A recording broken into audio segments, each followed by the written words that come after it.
Mudando agora um pouquinho de assunto, saindo da questão do assistencialismo e economia e passando agora para a criminalidade. Bom, Renan, eu estive visitando suas redes sociais, acompanhando um pouco da sua movimentação e vi bastante postagens relacionadas a projetos voltados para combater a criminalidade. Nós temos sempre, tanto nas eleições municipais quanto nas eleições gerais, sempre há a figura política falando sobre como combater a criminalidade. Mas a pergunta que eu quero fazer para você é a seguinte: por onde começar a combater a criminalidade? Qual é o primeiro passo? Na verdade, aqui no Paraná vocês têm vários políticos que são meio policiais e nós vamos botar a polícia pra pegar esses vagabundos. É sempre esse discurso, tá? Vocês vão pegar a polícia como, quando, onde, por quanto tempo vai ficar preso e se tem progressão de pena. E se o bandido é faccionado ou não. Essa é a discussão. Pois bem, o que eu tô propondo é, eu sou muito mais duro do que qualquer policial. Eu nunca fui policial, eu não atiro, só que eu estudei direito e eu estudei as melhores fórmulas, as mais rígidas pra enfrentar o crime organizado. E de maneira clara, a gente tem que aumentar as penas, acho que todo mundo concorda, principalmente pra crime violento são muito baixas. Nós temos também que acabar com as mamatas que existem no Código de Processo Penal e na Lei de Execuções Penais, que faz com que um bandido que vai preso, aí ele tem uma progressão e volta pra rua. Quando o bandido é reincidente também, nós temos que aumentar muito a pena. Por quê? Porque a maior parte dos crimes são cometidos sempre pelas mesmas pessoas. Quando você puxa a ficha de um criminoso que tá roubando um carro, roubando um celular, aqui em Cascavel tem roubo de celular, as pessoas, por mais que seja uma cidade mais livre desse problema, aqui também tem. E quando você puxa a capivara do cara, o que que você encontra? 3, 4 passagens. E é sempre isso, são as mesmas pessoas que cometem os mesmos crimes. O que a gente vai fazer? O cara apareceu,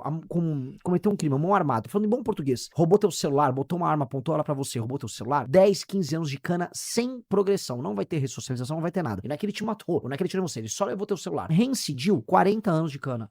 Sem progressão, sem discussão, vai ficar mofando na cadeia. Isso já vai alterar a dinâmica do criminoso, que ele vai pensar 10.000 vezes antes de cometer um crime.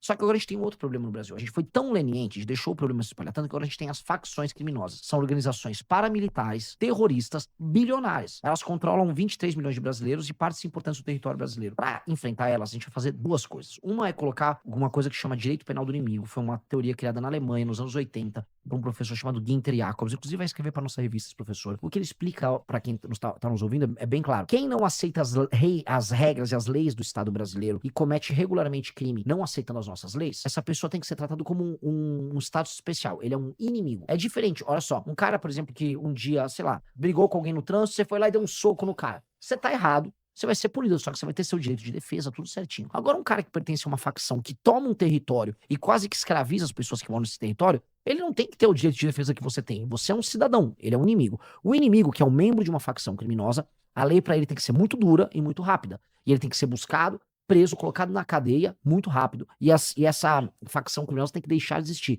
Quem tem símbolo, por exemplo, uma tatuagem da facção, quem bota uma bandeira, quem coloca símbolo nas redes sociais, quem canta música disso tem que ser preso. Ponto. É uma guerra. É igual o Israel permitir que, sei lá, o Hamas faça um show de funk do Hamas em Tel Aviv. Ninguém vai aceitar uma coisa dessas. E não tem que aceitar mesmo. Então, a lei vai pegar esse tipo de gente, inclusive os colaboradores.